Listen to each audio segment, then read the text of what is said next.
Well, hello there, joystick junkies. Ready to respawn some gear? Tonight's tale, all about retro regret and pixelated punishment. See, some games don't just cost quarters, they cost your soul. So press start, hold your breath, and remember, just because you've got another life doesn't mean you'll live to see it. This one's called Ghosts in the Machine. Jaime stood at the edge of the flickering neon cave that was Graves Games, the last arcade in town. A half-dead strip mall, holdout arcade from the 80s. Wedged between a Bell Bonds office and a pawn store, a glowing tomb of relic machines and fried circuitry. The place reeked of burnt popcorn, old pizza, sun-faded posters, and something faintly metallic, maybe the ghosts of long-lost quarters. He wasn't here for friends. He didn't have many of those, but he did have coins. What drew him inside tonight wasn't the usual hum of nostalgia. It was the whisper, the buzz. Just past the token booth, his eyes locked on the newest cabinet, glowing like a shrine in the dim room. It had shown up overnight. Everyone was talking about it. The game title appeared in jagged blood red lettering. Dead Pixels, a clunky retro revival, all sharp edges and garish colors. But it wasn't the graphics or the quest for a high score that pulled him in. It was her. He'd heard rumors, but never actually seen her in person. Phoebe, lit by the cabinet's twitching glow, all wild hair and leather jacket, hammering buttons like her life depended on it. Her gaze was fierce, focused, but every now and then she'd glance up and catch Jaime watching. He'd turn away quick, cheeks burning.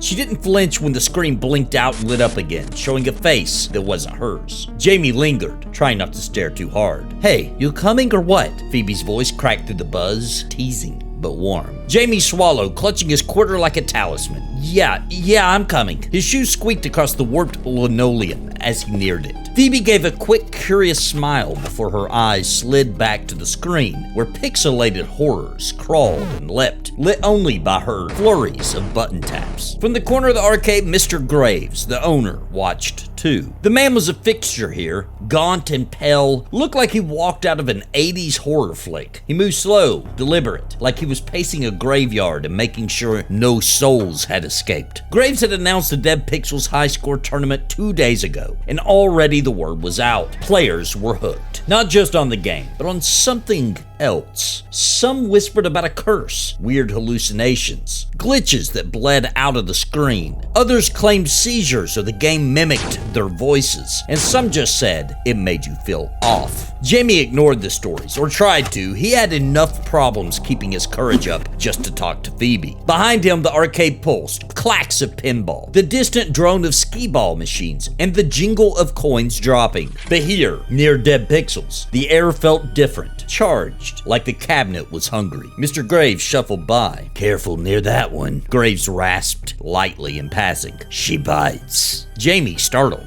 "Phoebe?" Mr. Graves grinned crookedly. "The game." "Oh, right," Jaime said embarrassedly. Jaime slid his first quarter into the slot, the machine swallowing it with a mechanical groan. "Think you can beat my score?" Phoebe asked playfully. Jaime smirked. "You're on, but don't say I didn't warn you." The screen flickered, then snapped to life. Pixelated shadows writhed in the neon darkness. The joystick was stiff and rubbery. The title card was, to say the least, unsettling. Jaime's fingers hovered over the controls. The retro-inspired world ahead was a twisted maze, a haunted cityscape in glaring neon, with dark corridors and flickering signs. Shapes moved just beyond the edge of view. The music was a chiptune that warped and stuttered, like it was skipping in and out of reality. The minutes slipped by in bursts. Jaime was obsessed. Every pixel he destroyed, every shadow he avoided, brought him closer to the top of the leaderboard. A leaderboard that shimmered with an eerie glow. Names of players past and present. Phoebe's silhouette was by his side, still, eyes wide, but locked on the screen. "Watch out for the glitch," she warned. "It's not just a bug, it's a trap." Jaime laughed it off until a screen went black. Then came the whispers. Echoes of old players' voices calling from the machine's speakers, begging,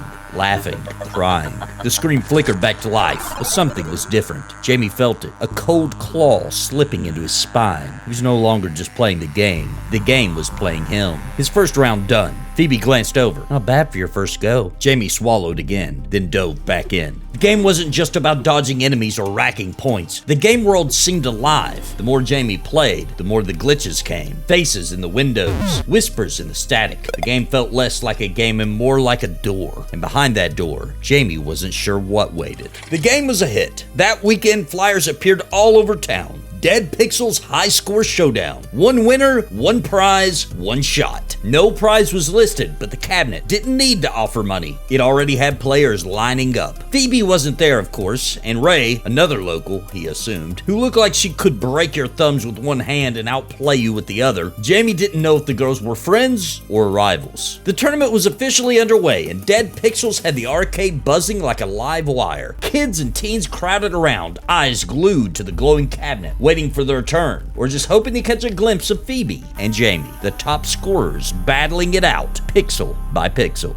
Jaime wiped sweat from his palms. The joystick felt sticky, the buttons already worn smooth by hundreds of frantic mashes, but somehow he couldn't stop playing. Not with Phoebe right there, her eyes sharp as she watched, occasionally calling out tips or jabs. Watch out for the glitch zones, she warned, her voice low but sharp. They'll freeze you up if you're not quick. Jaime blinked. Glitch zones. He'd noticed parts of the map where the sky flickered furiously, crashing over the cityscape, but hadn't figured out what they did, other than that the game was simple. Navigate a maze, fight through corrupted levels, and dodge hovering faces that lunged from the pixels. He was locked in, until he started noticing figures in the corner of his vision. They looked like game characters in his peripherals. Suddenly the screen stuttered. For a split second, Jaime saw something impossible. Pixelated faces, some familiar, some strange, lurking in the shadows, twisted and screaming. They blinked out as quickly as they appeared. Jaime's vision blurred. Did you see that? Jaime whispered. Phoebe shrugged, but her jaw tightened. Sometimes the game glitches. It's weird, but kinda cool, right? Jaime wasn't so sure. Behind the cabinet, Mr. Graves lingered in his usual spot, eyes narrowing as he observed Jaime. There was something unsettling in the way he smiled when Jaime lost a life, and something colder when Jaime scored a new high. Phoebe clapped softly when he stepped back. Not bad. Ray sneered. Not good either. Jaime flushed, embarrassed, but something had changed. He could feel the game still humming inside him, like it was still running, even when he wasn't playing. Don't push too hard, Graves murmured once, almost to himself. Dead Pixels isn't just a game. It's a challenge, a test. Jaime frowned. A test of what? Graves' eyes flickered like the cabinet screen. That, kid, is for you to find out.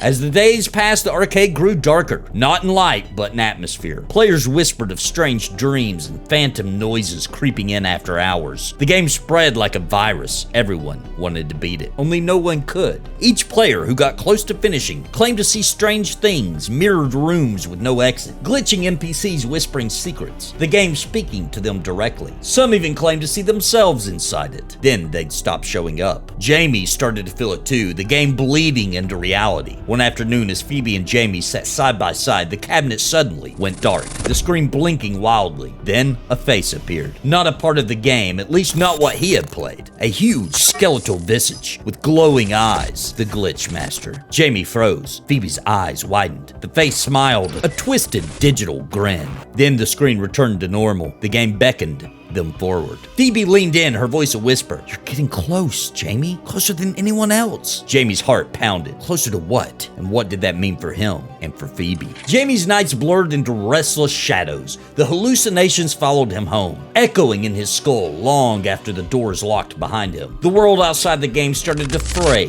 glitches in the corners of his vision, static bursts behind his eyelids when he blinked. At school, he found himself distracted, his mind replaying Dead Pixels' eerie twists. Phoebe's words echoed. You're getting close. Close to what? The game's final level or something darker? Back at the arcade, the competition tightened. Jaime and Phoebe shared tense glances, a silent understanding. They weren't just playing. They were fighting for something no one else dared to name. One evening, Jaime caught Mr. Graves watching him from the shadows near the cabinet, the man's face unreadable beneath the stuttering neon lights. Thinking of quitting? Graves asked softly, the voice hanging heavy in the stale air. Jaime shook his head. Can't. It's like I have to finish it. Graves smiled thinly. That's the game's grip. It doesn't let go easily. The arcade lights dimmed, and Jaime felt the weight of unseen eyes, the game bleeding further into reality. Then came the nightmares. Jaime dreamt of pixelated faces trapped behind flickering screens, silent screams frozen in digital limbo. He saw Phoebe's face among them and Ray's, eyes wide, pleading,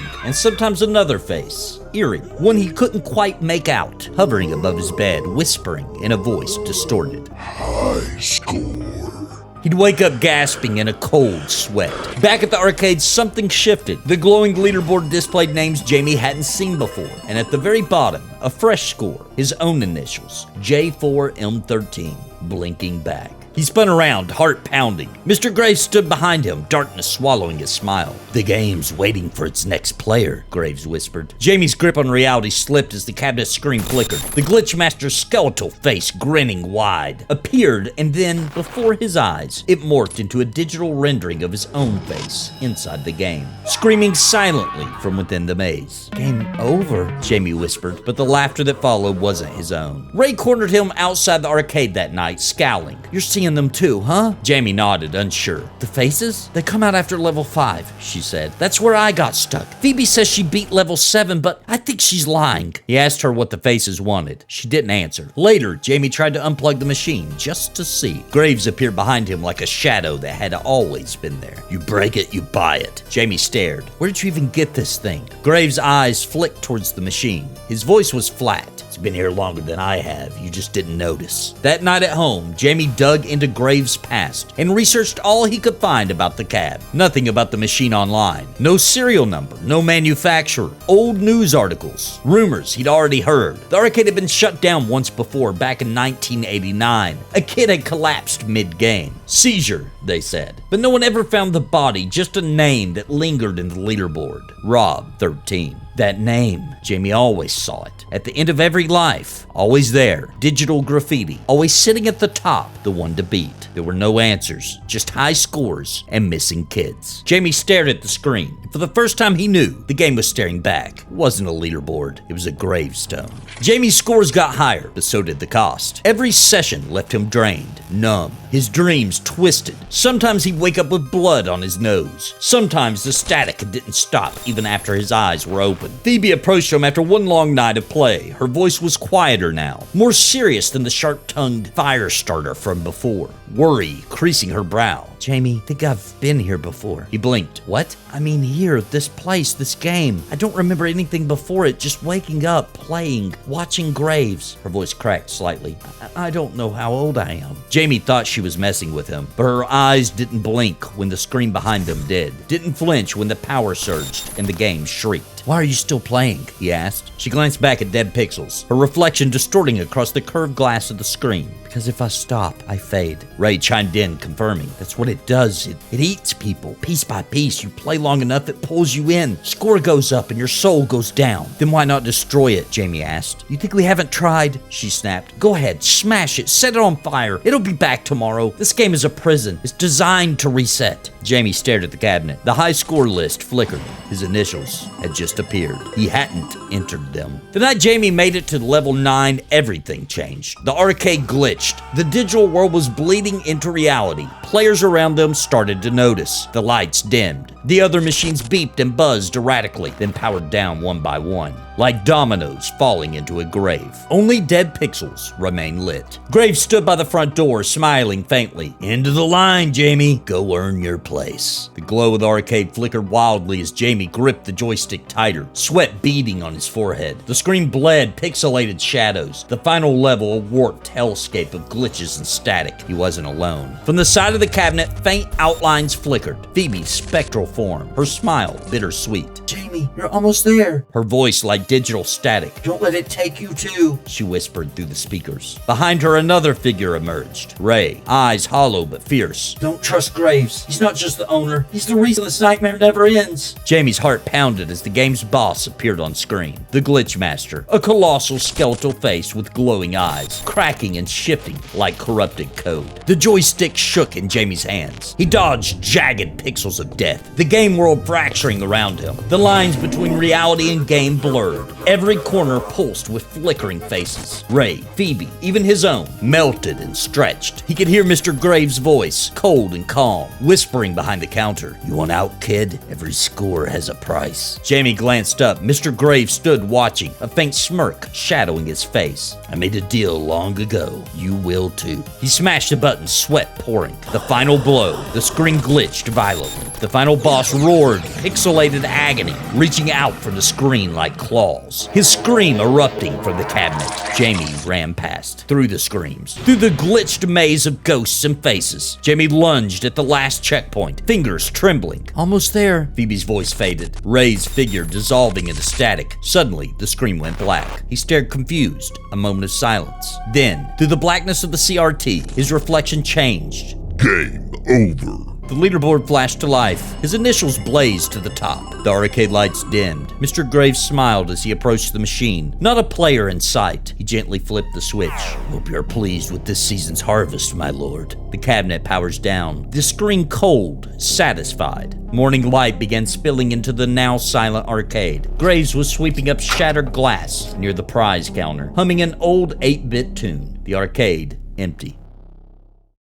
Well, how's that for high score horror? Poor Jaime should have checked the fine print before he cashed in. Now he's the top of the leaderboard forever. Just another name lost in the code. So remember, kiddies, if an old arcade game offers you a challenge, don't play to win, play to survive. Until next time, game over, suckers. From the